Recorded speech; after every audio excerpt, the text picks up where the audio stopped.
Hey, Way. We are in Matthew chapter 5 through 7 today, talking about the Sermon on the Mount, probably Jesus's most famous sermon that he preached while he was here on earth. And I love how chapter 5 even begins, where it talks about that Jesus went up on the mountain to preach, and then he sat down and began teaching.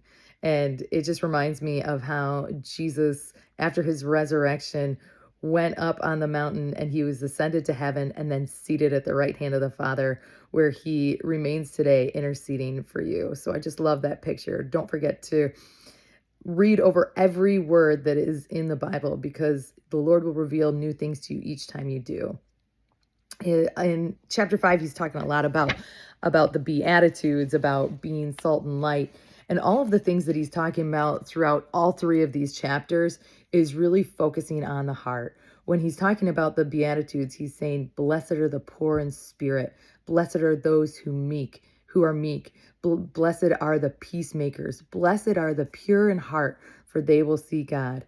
And like we've seen, he's always talking about our hearts. He talks about with the law that he didn't come to abolish the law of Moses, but he came to fulfill the purpose of the law. And I love how he says that, because he's trying to explain to them that the purpose of the law has far more to do with their heart and making their heart right before God than it has anything to do with their outward appearances and how they dress and the things that they're actually doing, but more how they are dedicating their lives and their hearts to God. He also talks about offense and how we are to deal with offense. And he talks about when we are angry, that we need to reconcile quickly with those who have hurt us. Same thing with offense, that we need to reconcile quickly with those who have offended us. If somebody slaps you on one cheek, to turn the other cheek. If somebody sues you and takes your shirt, you give them your cloak as well. This type of teaching that these people were hearing was not just revolutionary then, it's revolutionary today, because that goes against everything that we feel as humans, because we feel that what it used to be said, right? An eye for an eye and tooth for a tooth.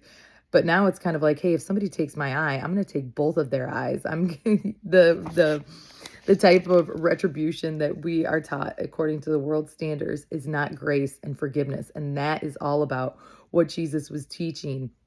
In chapter 6, he talks a lot about prayer and fasting and giving. And he talks about doing all of those things in secret, because he says, if you're doing those publicly to receive the praise of men, then you've already received your reward.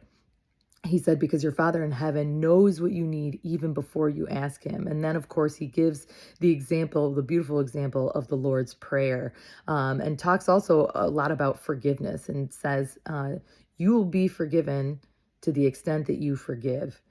And of course, God is always willing to forgive us, but he is looking at our heart. And if we are harboring unforgiveness in our hearts, then we're not truly aligned with what his will is for us. And we're probably not truly aligned and understanding of the amount of grace and forgiveness that he has given us.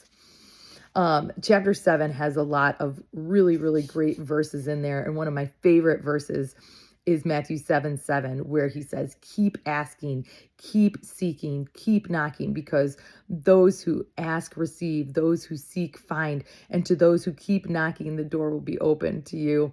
I use a verse a lot in James that says, you have not because you ask not.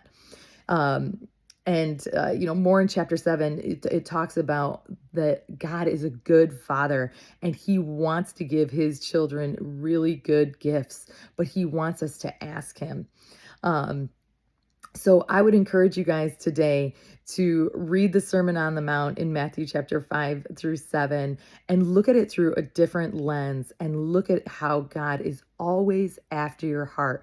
And remember that we serve a good Father who wants to give you good gifts. So go to his word and receive it today. We'll see you tomorrow.